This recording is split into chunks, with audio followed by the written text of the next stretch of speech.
Le Grand Matin Sud Radio, 7h-9h, Patrick Roger.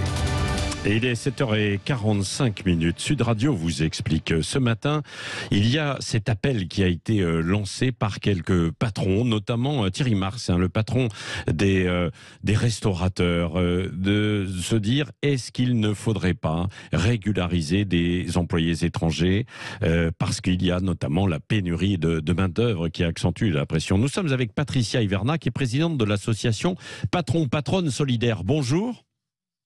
Bonjour, je suis ravie d'être avec vous ce matin. Eh bien, écoutez, nous également de vous recevoir. Alors, nous allons en parler avec vous parce que c'est vous qui avez lancé avec quelques autres, bien sûr, mais cette association de patrons solidaires, lorsque vous avez rencontré l'apprenti qui n'avait pas de papier il y a quelques années, hein, c'est ça, hein?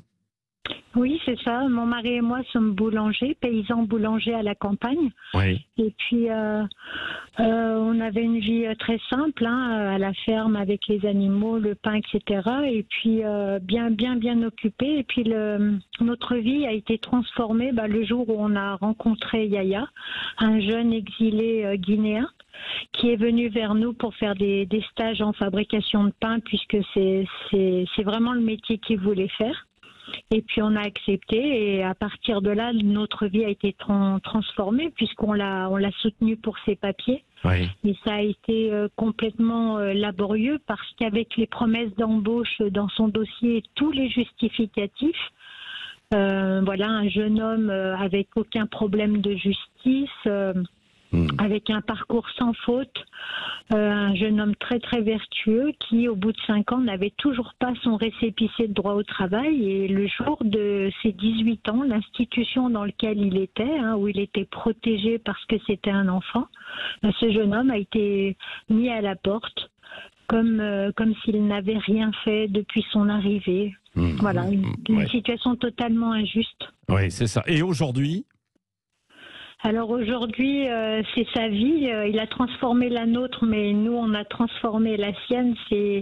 La boucle est bouclée parce qu'aujourd'hui, c'est un jeune homme donc qui a été régularisé, pas sans sueur, parce qu'il a fallu passer par une grève de la faim pour que Madame la préfète de l'Ain accepte d'ouvrir son dossier, parce que ça n'était pas le cas, parce qu'il y avait des promesses d'embauche, il y avait vraiment tous les justificatifs pour que tout se passe bien et rapidement, surtout pour qu'il puisse intégrer un lycée.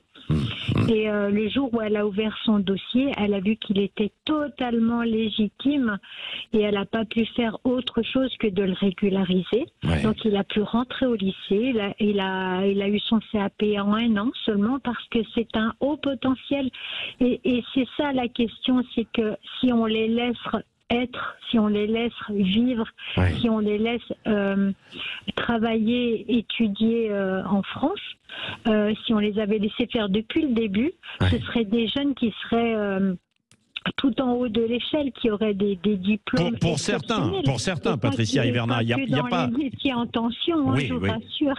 Oui, c'est ça. Mais pour certains, Patricia Iverna, évidemment, parce que c'est peut-être compliqué de faire face à beaucoup de jeunes immigrés qui viennent en France, bien sûr, pour essayer d'avoir du travail, puis il y a rien d'autre qui tombe dans les réseaux de délinquance, comme on le voit. Est-ce que, justement, ces jeunes pourraient combler le manque d'employés aussi des métiers en tension ?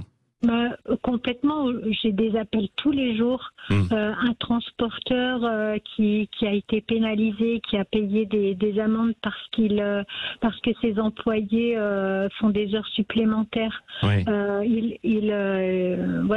C'est son espoir de pouvoir engager des jeunes exilés, bien entendu. Je vous rassure que si ces jeunes étaient intégrés dans des parcours scolaires et qu'on les laisse travailler, je vous rassure qu'il n'y aurait pas du tout de délinquance. Et c'est vraiment pas une généralité parce que je suis très très proche des lycées professionnels.